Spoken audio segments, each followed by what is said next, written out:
it's Wednesday, one of my favorite days of the week, because I get the opportunity to talk to other business owners about the wonderful opportunities we have as business owners.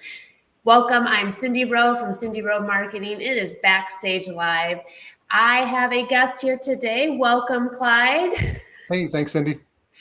Thank you so much for being here. I know it's a busy time of year for everybody, but I appreciate you taking some time out of your day to chat with us. I met you through a group called Elevate 815, and I'm intrigued on exactly what it is you do. What you want to tell everybody what it is that you do, Clyde? Sure. I actually, people go into my my career path, take my career path. Usually from the time they're 5 years old, you walk up to a kid and say, "Hey, how would you like to be an insurance agent?" No, I'm just kidding. You'll never get a response. I'll go, huh? No, but I basically I am a commercial insurance broker, and have been doing that for about going on 14 years now. All right. So, what made you decide that you wanted to be an insurance broker? What made me decide? Well, actually, it's I'm going to try to compress this as much as possible, but I did kind of warn you I had a beforehand story to go with this. And my journey towards doing what I'm doing today actually started when I was about 12. One of the things that my mom was really always a very strict disciplinarian when it came to getting good grades at school and doing well and that. So I was pretty much in her influence to get things going right. And one of the things she did, she bought me for Christmas one year was something called an American Basic Science Club membership. And if you ever get the chance, go on and Google American Basic Science Club, and you'll find the advertisements for that were back in the 50s and 60s. So it's been a while since I've seen them even. But what they did is they provided each month, they would send a kit to the kids that were part of the group, and you would basically build a project from that. And it went anywhere from an electronic tube radio to probably the scariest one, a cloud chamber. If you don't know what a cloud chamber is, it's something used in nuclear engineering. And what they do is they look at paths that particles take through this vapor. And in order to provide you with a decaying radioactive thing, is they would actually send you in the mail a bag full of uranium. And think about this. We're talking a 12-year-old with a bag of uranium. And then they also had a point source that was a pin with radium on it. Same stuff they used on radium dials for phone or for wristwatches back then. So anyways, starting out, I had a very strong influence and experience in problem solving and project management and those kinds of things that set me up for doing what I went to college for, which was becoming an engineer. And I went to University of Illinois in electrical engineering. I had somebody ask me one time why I went to U of I, and I said, well, for engineering, right? And they said, yeah. And I said, well, for starters, it's as far as schools in the country, it's Stanford, MIT, and U of I. I mean, those were the top three. And and having one of those in your home state is like, that's awesome. Anyways, that is being set up as an engineer is what got me going with wanting to solve problems with people. And I worked using those techniques and those skills for about 10 years at my first job out of college, and then about 17 years for my second job. And these were in manufacturing. So, but after that, various things happened, and I actually had about 3 more jobs. One was just a straight consulting job. The other was um, my first insurance job, which was personal lines insurance, and then my transition to commercial. So did I kind of hit that one okay? Did I catch everything Oh, for you? yeah, actually, it's really intriguing. And I wrote down the American Basic Science Club. I'm going to check that out. I think that's Yeah. pretty cool. So your employment past, I guess, what you went to school for, what your interests were as far as problem solving, project management, those things that really help build you up to become what you are now and help you have success in having your business. Is that correct? That's correct. Yeah, and actually having those skills and being able to help others translate those for others to use them is really what made me successful, not only in my manufacturing job, but working in the insurance industry as well. Yeah. So the insurance industry is huge, and you are specifically working and gearing towards the commercial insurance. Why did you choose that route versus the general type of insurances that everybody Um, has? sure. No, it's great question.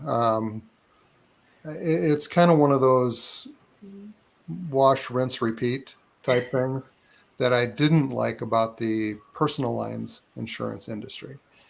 Basically, it's and a lot of people thrive in that where it's high churn, high turnover of clients.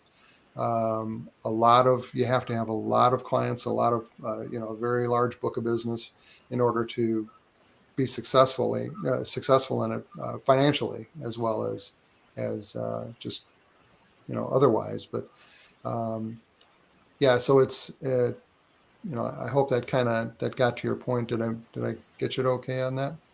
Yep. Okay. Yeah. So when you started your agency, like what were some of the things that you had to go through as far as to open your doors? Now, are you tied with a bigger company, or are you?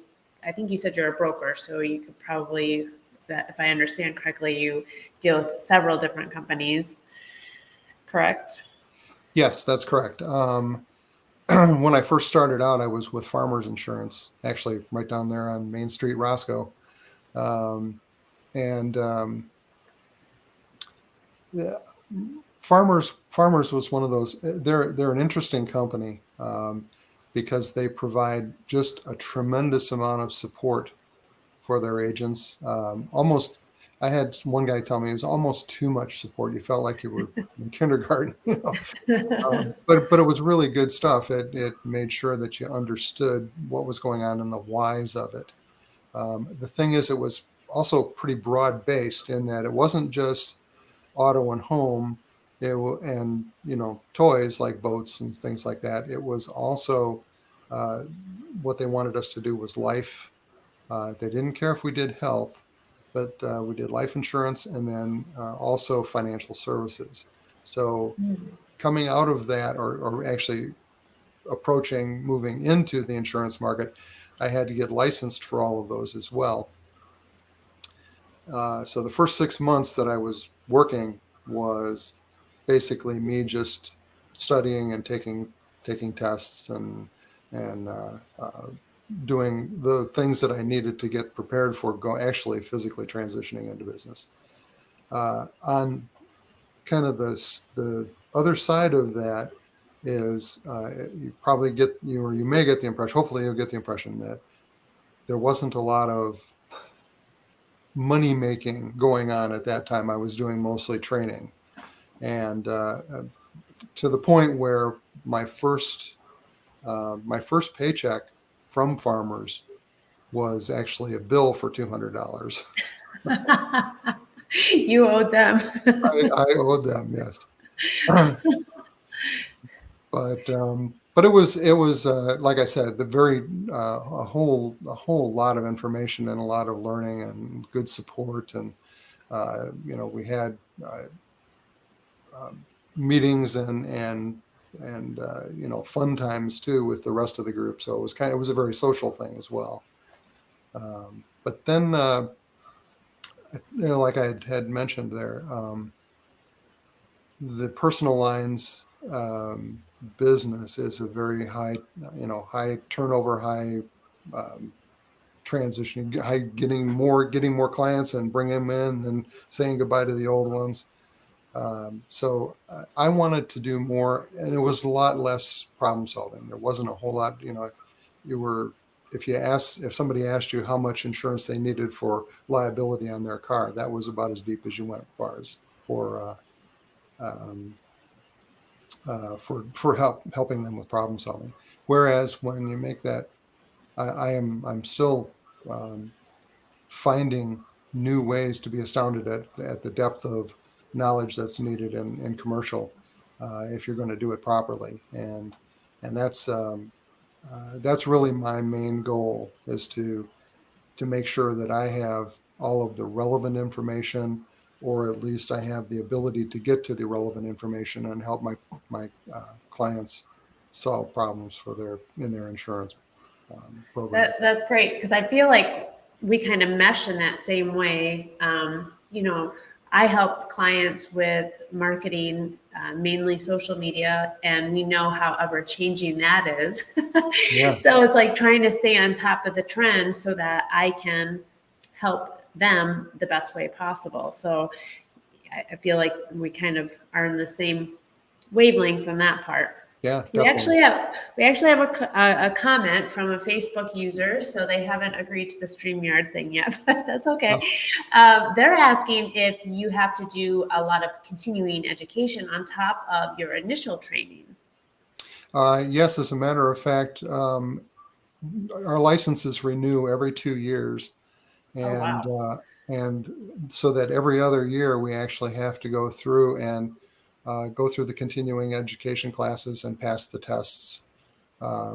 So there, and there's the PNC parts of it, and then there's also ethics. There's an ethics class, and you have to have 24 continuing education units every 2 years.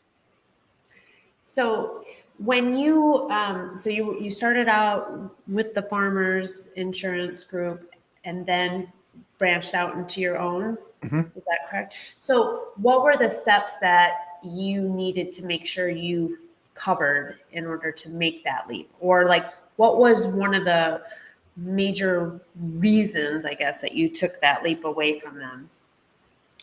Sure. As far as yeah, let's see. As far as I'm trying to figure out how to say this exactly, but I don't know. Tell me your question again. I want to make sure I get it right on this one. Well, I kind of had to. So that's maybe why you're stuck. Basically, what was the one thing or the reason you decided to branch off on your own? Okay. Reason was that I wanted to make sure that I was more involved in my clients' um, in insurance needs, and understanding what they have. We do a needs analysis for every client that comes in, so that we can make sure and provide them with the correct policies that they need. And I wanted to make sure that our clients were comfortable with the fact that they had exactly what they needed, not more, not less. So that would be the biggest one. I've just seen too many places where, especially clients not getting enough of a certain type of insurance, and then they're vulnerable. And I try to take care of them as quickly as I can, or as soon as they'll let me, I guess, is the big thing. So, yeah, that's Yeah. probably the number one thing, though. And so, what kind of steps did you have to take to basically start your own Sure. business? Well, setting up the business processes up front are really a huge part of it, because we have to research you had kind of mentioned this earlier, where you were asked about, did we do business with one company versus a number of them? And absolutely, you were right on. You understood that we have to do business with a number of them, and not only are ours always the mainstream insurance companies. There's also a lot of them that are specialty companies that we have to go, because of the complexity of some of the organization structures for different clients. We have to be able to dig in and get the things in there that aren't always the most, you know, common things to talk about in insurance. So we have to dig deep. And oh, I'm sorry. Go ahead. Oh, no, so starting the business process is really critical to do that. And then in addition to that, we have to go through and we have to seek out those specialty insurance companies that we want to do business with. And we have to get appointed with them, make sure that we've got all of our ducks in a row, and that these are the ones. And we're continually updating our carrier list so it's business processes, carriers who we're going to deal with, and then process that we're going to bring to our customers. Okay. So I guess I'm familiar enough to be dangerous, but with the insurance industry.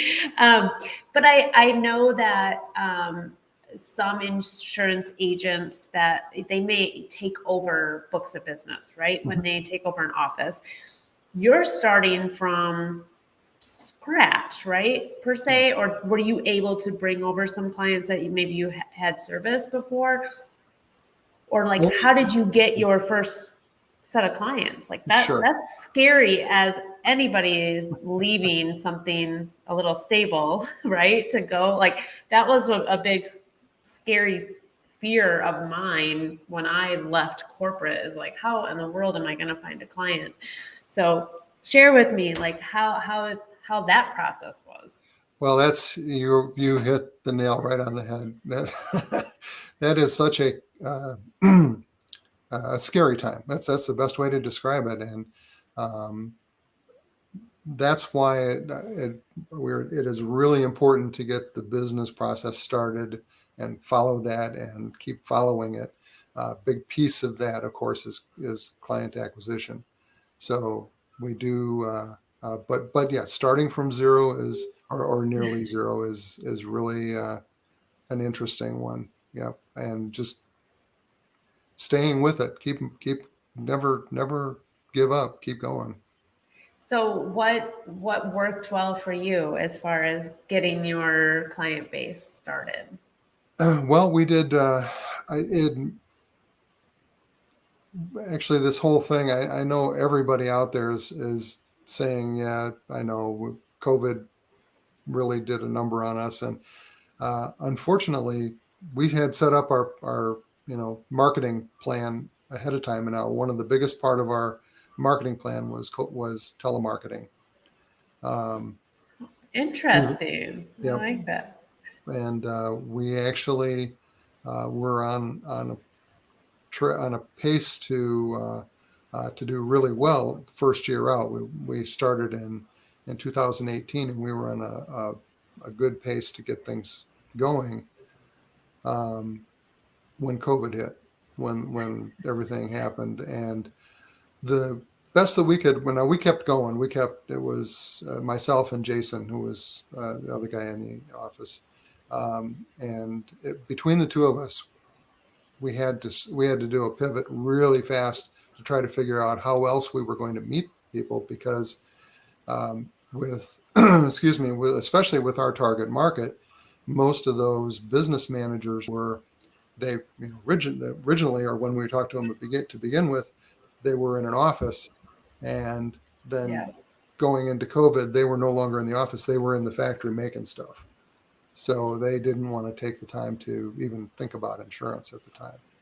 So we had a real struggle. That first year and a half was a real struggle.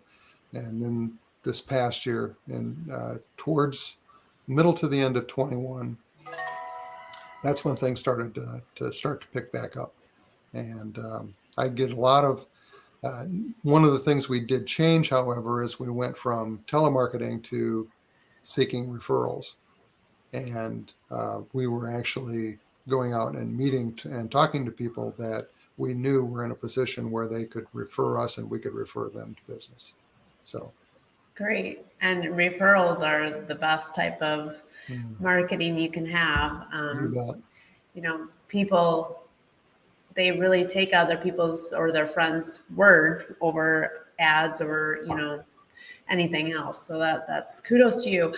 Also, a virtual or high five across the screen for having a marketing plan. Oh, You do not know how many businesses I talk to or work with that don't have a marketing plan. So I like when you said that, I was like, got excited. I was like, oh my gosh, yay. That's someone who speaks my awesome. language. Yeah.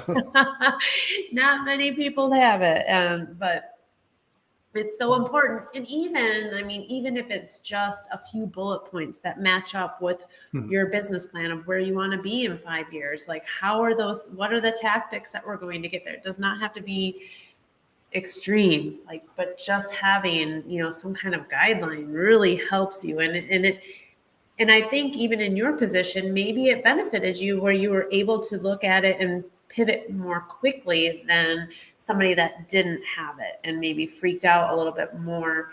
I don't know. I'm just guessing, and hoping that that might be the case, but we don't know. I mean, everybody was in such a disarray when everything happened, and knowing that your main client base really was shifted as well.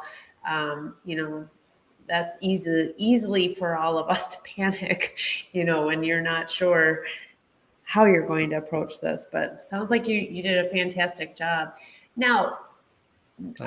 I'm unfamiliar with business insurance. Mhm. So, and it sounds like you work with larger companies or manufacturers. Is that really your bread and butter, or like what's your main type of client?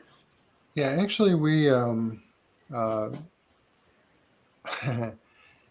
had set up, when we first opened our doors, we had actually set up a screening process where if the clients that we were talking to didn't meet these three criteria, then we would actually deselect them as a client. Unfortunately, because of the way things evolved, if we were going to, for a period of time anyways, there was, if we were going to be involved with new customers, new client acquisition, it was going to take us to change that screening a little bit. We had to lower our sights, and we had to go in um, for the I guess more the smaller, the mom and pop shops and the smaller businesses, small manufacturers. We have a carpentry that is a one guy shack, one guy job. So we have a lot of we've had to drop down in that because our first ones we had, now we still have a few of those where they have more the upper end of our low band, or to the a lower band of the ones in the middle. We looked at, we wanted to try to get clients with cumulative value of their book of business with us at over 25,000. So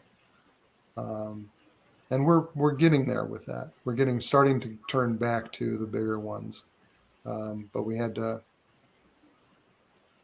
change things. You always have to be fluid, and you have to be able to make that change. And like you said, pivot. And you have to be able to do that.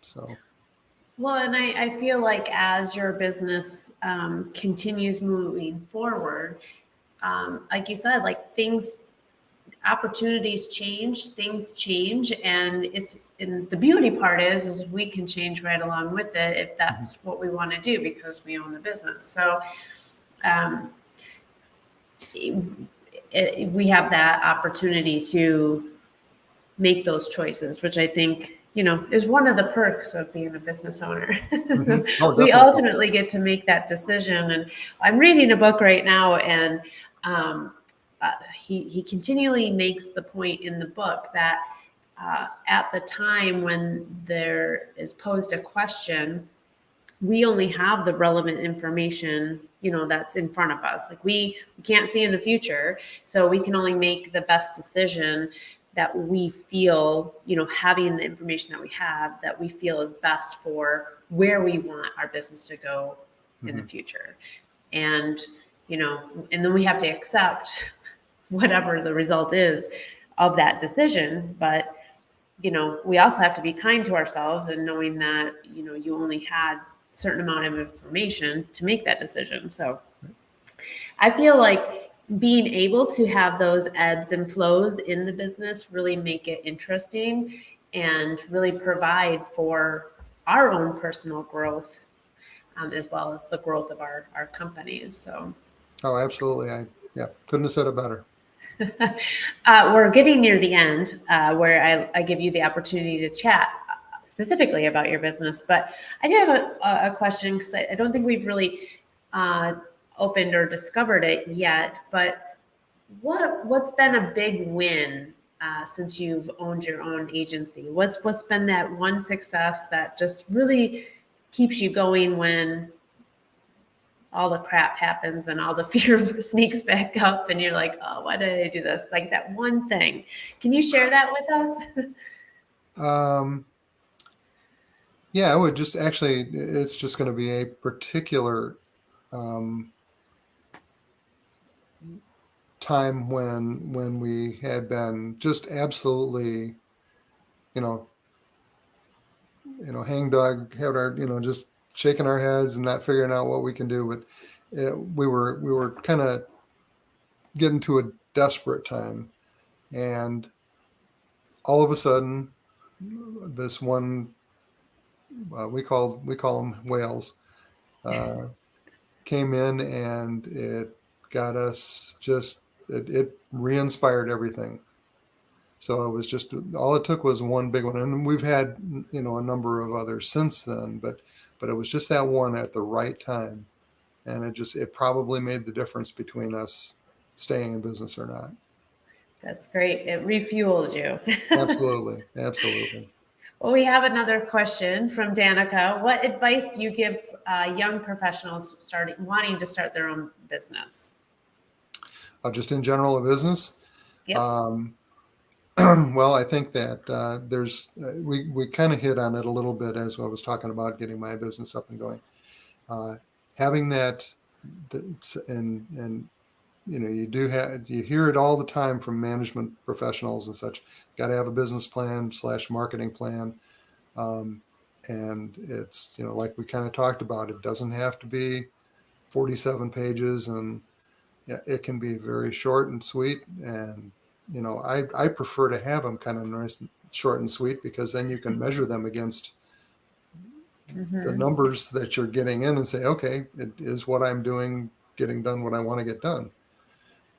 So it's always kind of closing that loop. I think it's important, but starting with the business plan and marketing plan, and then have an operational plan that goes in, that takes over and says, okay, here's now the rules of engagement. This is how we're going to work. So I think it's really important to have that at the high level, then the operations part, and then finally the results. You have to be able to figure out what it is what measurements are important to you, and make sure that you measure those and look at them on a continual basis. I like that. And I don't think people hear that kind of advice regularly. And I think we're more similar than I thought we would be. So I'm a planner, and I love having those like roadmaps of how I'm going to get where I want to go. Mm-hmm. And without those, you can easily get sidetracked and bombarded with all sorts of things, especially when you're out on your own. So yeah, good points. I would add to that find something that matches your skill set. And you kind of talked about that, like Mm-hmm. being, having that project management experience along with problem solving. Those are things that you really enjoyed. and you've meshed it really well with, the business that you've started. And then finding things that bring you happiness and joy, because when the going gets tough and it's hard to get up sometimes when you've failed over and over and over and over again, Mm-hmm. that as long as it's something, one, that you're passionate about and it's the skill set that you love and enjoy doing, it makes it a lot easier to keep going when the going gets tough. All right, we're at 30 minutes, which is, holy cow, it went so fast. But I want the viewers to learn exactly how they can get in touch with you, and all about your business. So it's your time now. Chat away about your business, however you see fit. Sure, sure. Well, as we kind of talked about, we're a commercial insurance company and insurance broker. And what that means is that you basically work for your customers, not for the insurance companies, if you want to think of it those way. So if you're looking, you may be searching for insurance in the future, kind of be looking for those key items. They might not even spell it out in their website or in their Facebook page, but somewhere in there are going to be the keys to what type of insurance business that is. We're a broker. We work for our customers, and so that's really important. If you'd like to chat some more, I'd certainly be happy to do that with you. Or if you have an insurance need, give me a call. My phone number here, and this is a relic from when I used to live in Naperville. So don't worry about the area code, but it's 630-881-4356. And just like I said, even if it's just to chat, if you have questions or that come up later and you want to chat, give me a call. Really be happy to do that for you.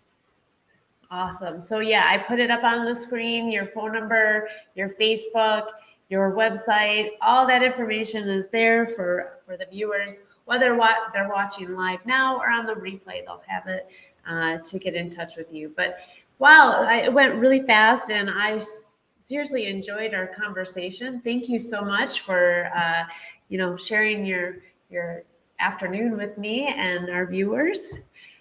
Well, thank you for the opportunity, Cindy. I really appreciate it. And I think, certainly from my side of it, I'll be telling people give you a call. So Oh, wonderful. All right, everybody, have a great day. We'll see you next week. take care.